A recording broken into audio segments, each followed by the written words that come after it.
Hi, I'm Andrew. I'm the sales manager at Wandahome at South Cave. And that's all I need. Right, now what we didn't do is we didn't catch up at the NEC in Birmingham, and I was so looking forward to the show, and I did enjoy the show, I have to say, but I was looking forward to catching up with you and John and the team, but you guys were so busy there. It was a fantastic show. For us, it was the introduction of the Ferriday Motorhomes 2019 to the UK market. We were fortunate that we had 4 vehicles on stand. The flagship model was the 75 LMF, which we just stood by at the side here. This is a 7.5 metre, runs up 3.5 tonnes at entry level. Right.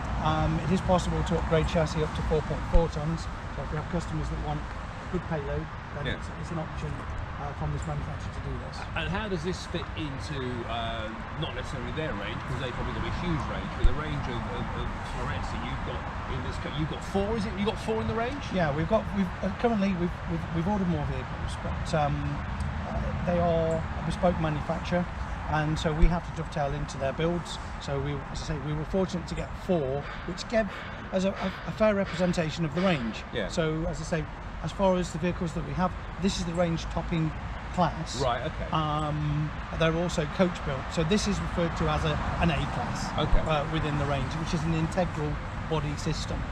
You'll see when we go inside, the beauty with the A class is the room that it gives you within what is actually quite a short vehicle. Yeah. If we just stand and you just take that view, because it's all as one block. Right. You don't see the body, then you see the cab. What you see is the whole entity. And that same thing works interior. So it gives the illusion of a vehicle that could be a metre longer if you were working on coach build. Because 2 things happen with the coach build. It narrows toward the front, so you get a natural pinch point, and naturally your eye draws that line before the cab seat. Whereas with the A-Class, it takes it full length in a similar way to what it does from the exterior.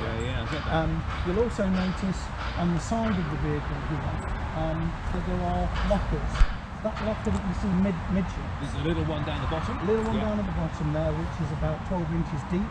That runs through the underfloor of the all the way across. So if you look across the yard and you see the coach built vehicle, that's built on a single floor system. Right.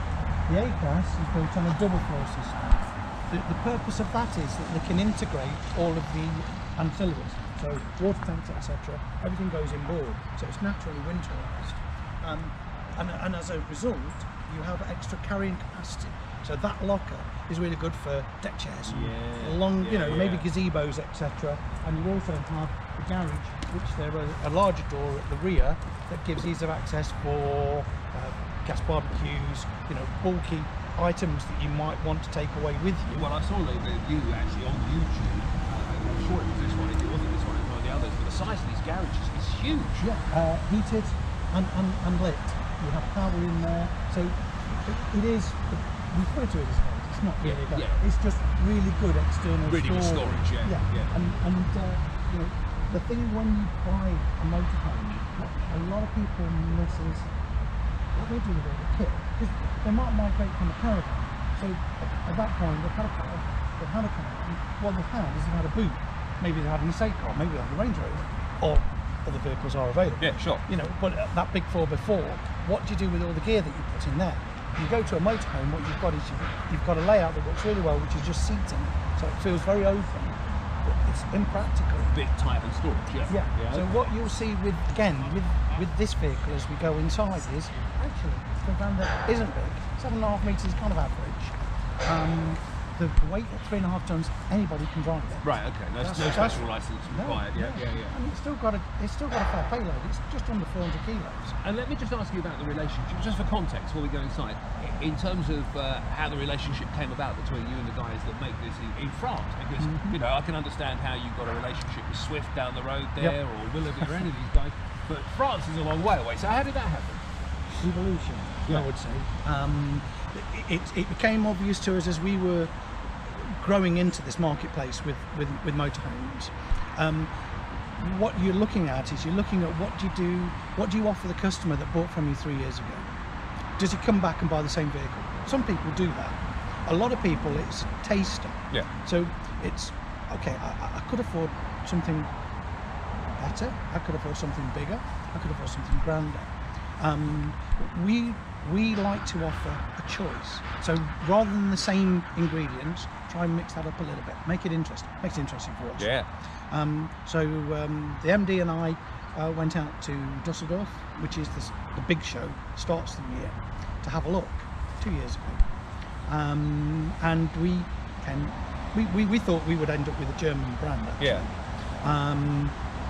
And we were actually disappointed with how ordinary it felt. I have a particular like for the Rapido product, and so we were on the Rapido stand, and there was Carthago, Rapido, both beautiful manufacturers of motorhomes. But to the right, in between this, was Ferriday. So it was quite an easy migration around to see it. Now, what I hope you see when you go inside is what we saw. And as obviously you immerse yourself more in this marketplace, I believe that you'll see it, and I'm sure we'll have further conversations going forwards. But you take a look at the Carthago, you have a look at the Rapido, and you compare it to this, and you will see what we saw.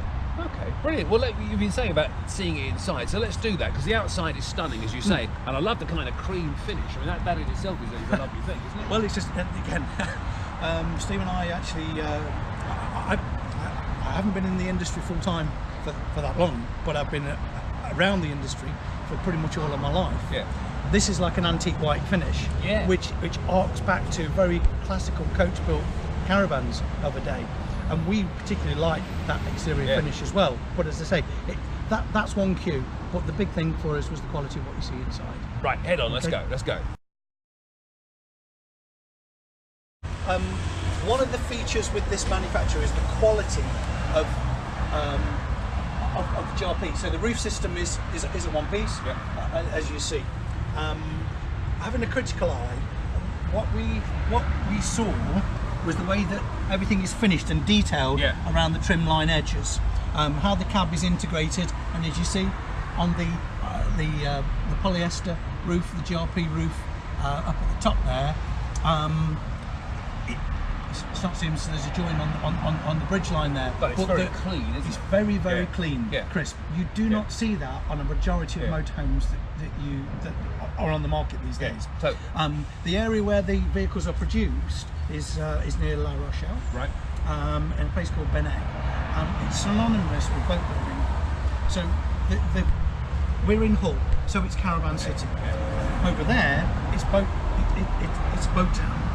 So all of the knowledge, understanding is in the technologies for producing hulls. I can see that completely now. The line of the thing, the colour of the thing, the finish of the thing. The quality. Yeah, I get that.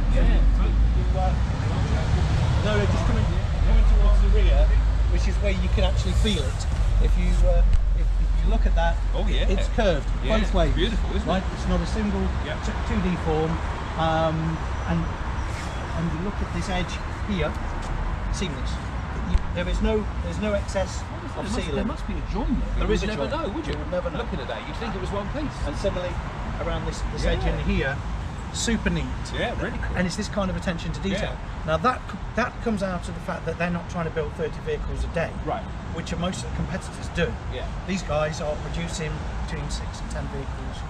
Okay, right. On the A-class. Yeah. Okay. Let's have a look inside. So halfway down the door is halfway down the vehicle. It's a central locking system, so it comes off the key fob, that opens up. But just take a look. Before I even go in, it looks wonderful. The lighting is so inviting. It's opulent. Yeah, opulent is the word that I would use. Really, it really is nice. And actually, you were saying about, I'm just stepping in and right. You were saying about German motorhomes, and I know the Morello that I saw at the NEC was really top of the range, £380,000. But actually, in terms of opulence, this isn't that far behind it. The difference with that kind of vehicle is scale. Yeah. So what you have there, this is built on a Fiat Ducato. Right. Whereas the likes of your Morello might be built on a big Volvo. Yes. It's an Arctic truck. It is. So it's just the scale. Now that sort of vehicle for me, I wouldn't want to drive it around. It's too big. Yeah, too much. It's prohibitive. Yeah. This is manageable, and you can pop it anywhere you want it to. Nice touches that they have here. This obviously won't work for radio. I'll give it a go. But above your head here, normally this is just a hardboard finish. Yeah. This is an insulated, padded ceiling. Just a nice touch. Yeah.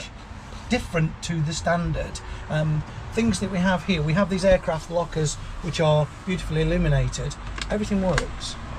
Nice. Now, there are other manufacturers that give you that curved bottom cupboard, but it's simply a curve at the bottom of the cupboard. This is the bit where, as I say, if you want to make 30 motorhomes a day, you miss this off. But if you're going to make only a few a week, then you can do the attention to detail, can't you? And that's what we particularly like with this manufacturer. I can believe that. Driving position, what's that like? I mean, it looks like the seats are swung around towards us at the moment, but it's kind of set up as you would expect it to be in an evening, and you're not driving. Yes. What I've wanted I'll come to that. Okay. That point on the driving. What I've done here is just set it so you can actually see. If we were to sort of sit down here, there's seating in here for 7 people. Okay. Again, just going to reiterate, this is only a 7.5 metre motorhome. It's not a big vehicle in the scheme of things. This table is rather clever in that it actually opens up. It's like a simulated granite work surface. Yes, and it's an elliptical. It's on a nice position, pivot, so it moves out of the way to give you that ease of access as you're coming in. It will sleep 4.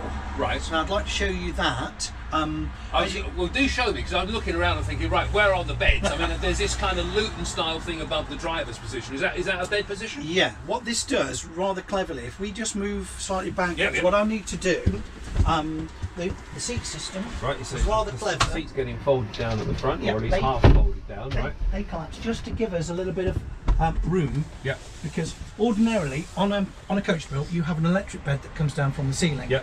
Now that does 2 things. That reduces head height, as you're quite tall. Sure. You know, there's probably 3 or 4 inches before you get to the ceiling on this motorhome. Your bed comes down electrically, and then you have to go to bed. Yeah. You know, because you've lost your seating. There's no space. Yeah.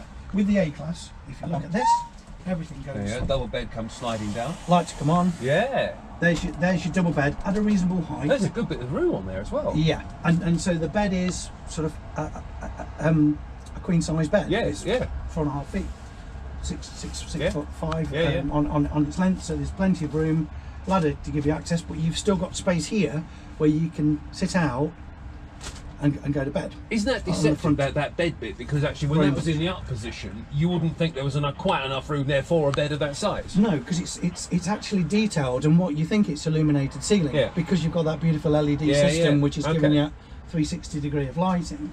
That it then doubles. And there we go, being pushed back up again now. So curtains tucked in, lights go off automatically. Lights come on automatically at the bottom. Yeah, there we are, back up into. And now what you've got is a beautifully ornate ceiling. Yeah, nice with the LED lights. I'm loving that. That's very, very gorgeous, isn't it? Now this is another feature here, which is the kitchen area. So we've got the kitchen area right behind where I'm standing. Yeah. Again, back to your point about the curved sort of almost airplane type.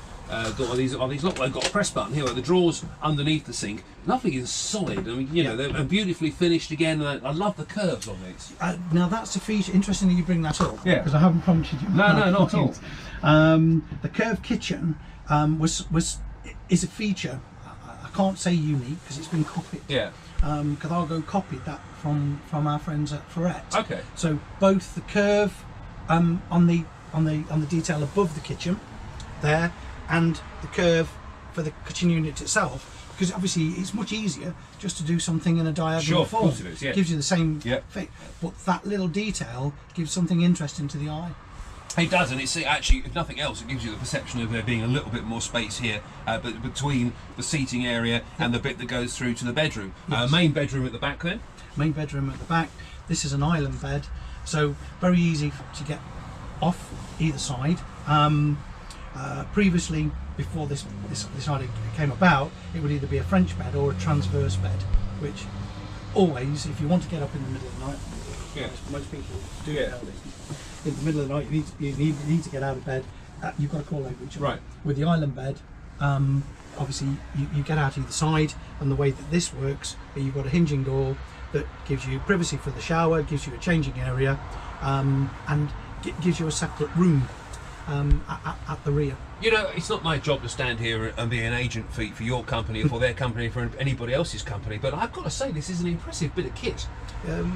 You wouldn't feel as though you were missing out on anything if you were to holiday in this for a fortnight, would you? You absolutely not. You wouldn't know. So, but you've had to commission these to get these in the country in the first place. They haven't given you these out of the goodness of their heart. You've had to effectively buy these and strike up that relationship in that kind of way. I guess that's the business that we're in. It is.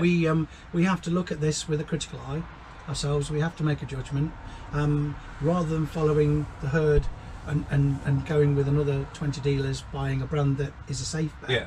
What we wanted to do was see something that we challenged ourselves on the knowledge that we have, understanding our own perception, and bring something to the market that's a bit exciting, I would say, because I don't know of a vehicle that's within 40k of this vehicle that can hold a candle to it. Yeah, okay. And a final point, I mean, you love it, clearly you and the company love it. What about people that have seen it, customers so far, either at the NEC or people that have come to see you here at Brough?